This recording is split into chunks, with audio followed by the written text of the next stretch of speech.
ಒಂದು ಮನುಷ್ಯನ body kidney ಹೇಗೆ ಇಂಪಾರ್ಟೆಂಟು, ಆರ್ ಒ ಮೆಂಬ್ರೇನ್ ಅನ್ನೋದು ಒಂದು ವಾಟರ್ ಫಿಲ್ಟರ್ಗೆ ಇಂಪಾರ್ಟೆಂಟು. ಯು ವಿ ಫಿಲ್ಟರು, ಇದರಲ್ಲಿ ಬ್ಯಾಕ್ಟೀರಿಯಾ, ವೈರಸ್ಸು ಅದನ್ನೆಲ್ಲ ಕಂಪ್ಲೀಟಾಗಿ ಇದು ಕಿಲ್ ಮಾಡಿಬಿಟ್ಟು ಫಿಲ್ಟ್ರೇಷನ್ ಮಾಡುತ್ತೆ. ಅಲ್ಟ್ರಾ ಫೈಬರ್ ಮೆಂಬ್ರೇನ್ ಅಂತ ಹೇಳ್ಬಿಟ್ಟು ಕಾಪರು, ಆಲ್ಕಲೈನು, ಜಿಂಕು ಕಂಪ್ಲೀಟಾಗಿ 3-in-1 ಫಿಲ್ಟರ್ ಇರುತ್ತೆ.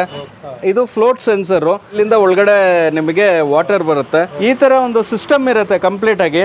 ಔಟರ್ ಫಿಲ್ಟ್ರಲ್ಲಿ ಪಾರ್ಟಿಕಲ್ಸು, ಮಾಲಿಕ್ಯೂಲ್ಸು ಇವೆಲ್ಲ ಫಿಲ್ಟರ್ ಆಗುತ್ತೆ. ಪ್ರೀ ಕಾರ್ಬನ್ ಫಿಲ್ಟರ್ ಅಂತ ಬರುತ್ತೆ, ಇಂಪ್ಯೂರಿಟೀಸ್ನೆಲ್ಲ ಕಂಪ್ಲೀಟಾಗಿ ರಿಮೂವ್ ಮಾಡುತ್ತೆ. ಸೆಡಿಮೆಂಟ್ ಫಿಲ್ಟರು ಆರ್ ಒ ಮತ್ತು ಯು ವಿ ಬರುತ್ತೆ.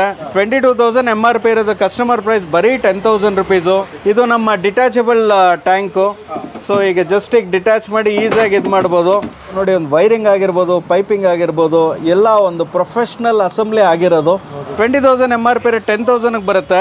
ಇದರಲ್ಲಿ SS ಟ್ಯಾಂಕ್ ಇರುತ್ತೆ. 25,000 MRP ಇರೋದು, ಕಸ್ಟಮರ್ ಪ್ರೈಸ್ ಬರೀ 13,000 ರುಪೀಸ್ಗೆ ಬರುತ್ತೆ. ಆಲ್ಮೋಸ್ಟ್ 12 ಸ್ಟೇಜಲ್ಲಿ ವಾಟರ್ ಫಿಲ್ಟ್ರೇಷನ್ ಆಗುತ್ತೆ. 25,000 MRP ಇರೋದು, ಕಸ್ಟಮರ್ ಪ್ರೈಸ್ ಬರೀ 12,000 ರುಪೀಸು. ಫೀಲು ಸಹ ನೋಡ್ಬೋದು ಎಷ್ಟು ಸ್ಟೈಲಿಶ್ ಆಗಿದೆ ಅಂತ. 30,000 MRP ಇರೋದು ಬರೀ 15,000 ರುಪೀಸಿಗೆ ಬರುತ್ತೆ. ಕಸ್ಟಮರು TDS ಎಷ್ಟು ಬೇಕು ಅಂತ ಅವರೇ ಅಡ್ಜಸ್ಟ್ ಮಾಡ್ಕೋಬೋದು ಈಸಿಯಾಗಿ. ಸೊ ನಿಮ್ಗೆ ಹಾಟ್ ವಾಟರ್ ಬರುತ್ತೆ, ಕಾಪರ್ ವಾಟರ್ ಬರುತ್ತೆ, ಕೋಲ್ಡ್ ವಾಟರ್ ಬರುತ್ತೆ. ಅದ್ರ ಜೊತೆಲೆ ವೆಜಿಟೇಬಲ್ ಡಿಟಾಕ್ಸಿಫೈಯರ್ ಸಹ ಇರುತ್ತೆ. ಅಕ್ವಾಕ್ಲೈನ್ ಪ್ರೈವೇಟ್ ಲಿಮಿಟೆಡು. ಬನ್ನಿ, ಮೇಡ್ ಇನ್ ಇಂಡಿಯಾ ಪ್ರಾಡಕ್ಟ್ಸ್ನ ಎಂಕರೇಜ್ ಮಾಡಿ.